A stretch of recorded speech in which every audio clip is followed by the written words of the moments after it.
Wielst de spelers van het Grutte Oranje interviews doggen met de media, trainen de talenten van de takkomst 12 velden verderop.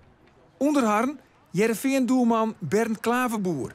En als er één speler is die het weet dat in het voetbal alles vlug verrooien kan, dan is hij het wel.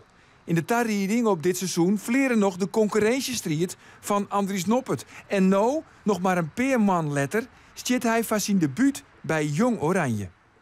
Ja, het is snel gong.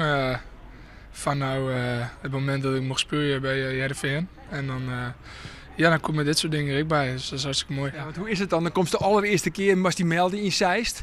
Hoe gaat het straks? En dan staan er ineens 3 fotografen erbij en zo. Dus dat is, het is allemaal iets anders. In die zin iets grutter dan bij Heerenveen natuurlijk. Maar hartstikke mooi. Moet genieten. Morgen wacht het de EK-kwalificatiewedstrijd in Slovenië.